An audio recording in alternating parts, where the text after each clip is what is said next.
Hello and welcome to SatTV Week, the news programme for the international satellite industry. This week, James Shortland reports on ESA's future funding of the Orion programme and ILS's furious response. Helen Jameson talks to Cato Halsar, CEO of Telenor Satellite Broadcasting. Tricia Jones has all the launch news, but first here's Carrie-Anne with the news headlines. Marlink has recently extended its contract with seismic vessel operator Fugro Geoteam for a further 5 years. As part of the latest agreement, Marlink will supply its innovative Sea-Link VSAT service to the seismic vessels via Marlink's Eik teleport in Norway, providing 512 kilobits per second of bandwidth and 10 to 15 telephone lines for each vessel. The latest contract with Fugro Geoteam follows a new global agreement with Fugro Marine Services BV, which has established Marlink as a preferred supplier of VSAT communications to Fugro vessels worldwide. SunTV Network has signed a multi-year multi-transponder contract for C-band capacity on the recently launched Intelsat 17 satellite at the 66 degrees east orbital location. The agreement marks the second major programmer to join the lineup at Intelsat's newly expanded video neighbourhood in the Indian Ocean region. SunTV will use the new satellite capacity to expand its programming distribution to viewers across India and beyond. SunTV will migrate its current 20 channels to IS-17 and use additional bandwidth to support its expansion plans.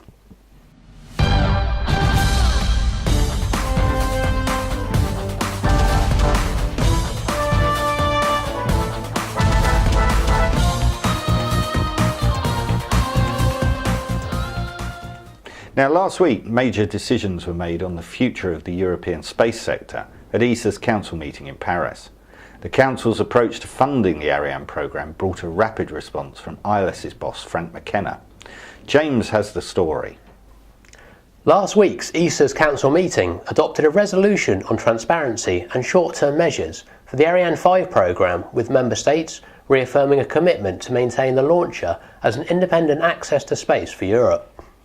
The adoption of this resolution was accompanied by financial commitments for the Ariane 5 development programme to ensure that ESA-owned infrastructure is run and maintained operationally, with a commitment of $320 million. The announcement brought a very firm response from ILS President Frank McKenna, who said that his company will wage an aggressive protest and pursue all avenues of recourse to stop the direct subsidisation of Ariane's commercial operations.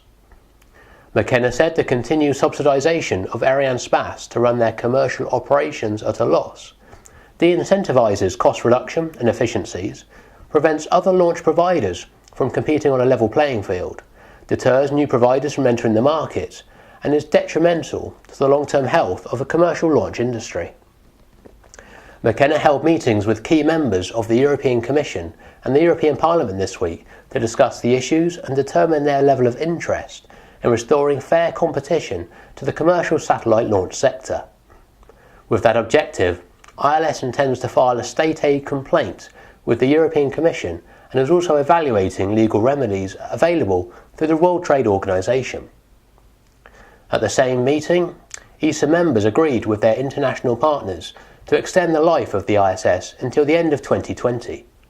Participating states have committed $780 million to cover the period until the next Ministerial Council of ESA in 2012, where they will take on new financial commitments. Communic Asia 2011. Asia's largest knowledge-based ICT platform is the most recognised one-stop knowledge platform for digital multimedia and entertainment technology. At last week's Satellite 2011 show in Washington, Helen Jameson spoke to Cato Halsar, CEO of Telenor Satellite Broadcasting, and started by asking about the progress of the company's Thor 7 satellite.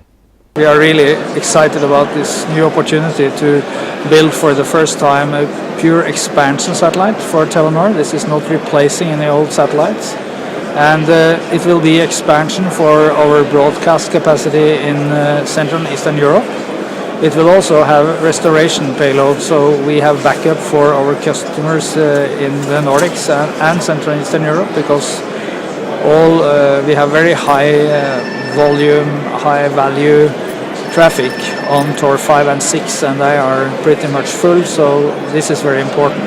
And then the most exciting payload is the Ka-band payload, where we intend to grow more capacity so that we can grow the maritime market in northern Europe, but also in the Mediterranean and further south and east. And at what stage is the Thor 7 program currently at? The Thor 7 program has been approved by the top management of Telenor, and we are currently evaluating bids. We have been been receiving bids from all the major manufacturers, and we are presently evaluating all those bids, and through an elaborate evaluation process we will choose the supplier end of May. Okay. And can you finally tell me when the satellite will be launched? Well, according to our plans, we want the satellite to be launched in the fourth quarter of 2013, and with the feedback we have from manufacturers and launch providers, we think that's very much doable. Cato, thank you very much. Thank you.